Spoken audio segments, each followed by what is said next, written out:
அனைவருக்கும் வல்ல சண்முகத்தின் அன்பு வணக்கம். வித்தும் இடல் வேண்டும் கொள்ளோ. சொல்லுங்க, வித்து போடணுமா அந்த நிலத்துக்கு? வேண்டாமே, தன்னால விளையுன்றாரு. ரொம்ப ஆச்சரியம் தானே. விதை போடாம எப்படிங்க நிலம் விளையும்? ஆனால் வள்ளுவர் சொல்றாரு, மிகப்பெரிய முனிவர் சித்தர், அவர் சொல்றது உண்மையாக தானே இருக்கும். வித்தும் இடல் வேண்டும் கொள்ளோ.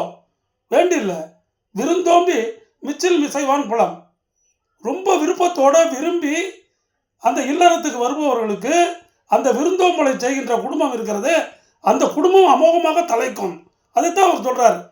அந்த நிலத்திற்கு நீங்கள் வித்து போட வேண்டியில்லை, தன்னாலே விளையும். எவ்வளவு தமிழ்நாட்டு மக்களுக்கு நிறைய அனுபவம் இருக்கும். வீட்டில் எல்லாரும் உணவு இருந்திருவாங்க, அம்மா மட்டும் பாக்கி இருக்கும். அந்த நேரம் விருந்தினர் வந்துடுவாங்க. உடனே அம்மா அவங்கள சாப்பிட கூப்பிட்டுருவாங்க. அண்ணன் நீங்கள் சாப்பிடுங்கன்னு. அம்மா நீங்கள் சாப்பிட்லையாண்ணா, நான் ஏற்கனவே சாப்பிட்டுட்டேன், நீங்கள் சாப்பிடுங்கன்னு அதை கொடுத்துட்டு அவங்க அன்றைக்கி ஒரு டம்ளர் தண்ணியோடு படுத்துருவாங்க. இதைத்தான் அவர் சொல்கிறாரு, மிச்சில் மிசைவான் புலம். அந்த விருந்தோம்பி அந்த வர்றவங்களை கவனிக்கிறாங்க இல்லையா, அந்த குடும்பம் அமோகமாக இருக்கும். புலம் என்றால் அதான், அந்த வயல் வித்துடாமலே விளையும். நிறைய இடத்துல பார்த்துருக்கோம். இந்த வருஷம் விதை போடுறதுக்கு வசதி இல்லைங்க, என்னவோ ஓரம் ஒதுங்கி கிடந்த விதையில மழையில் பேஞ்சிச்சு 10 மூட்டை அறுத்தேன் அப்படிம்பாங்க. ஒரு 10 பப்பாளி மரம் வரும். ஏகப்பட்ட கீரை வகைகள் தன்னால் விதை இடாமலே.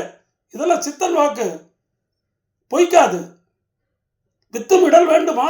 வேண்டியில்லை. விருந்தோம்பி மிச்சில் மிசைவான் புலம். நீங்கள் விருப்பத்தோட விருந்தினரை உபசரிங்க, குடும்பமும் அமோகமாக இருக்கும், வயலும் அமோகமாக விளையும். இதைத்தான் அவர் சொல்கிறார்.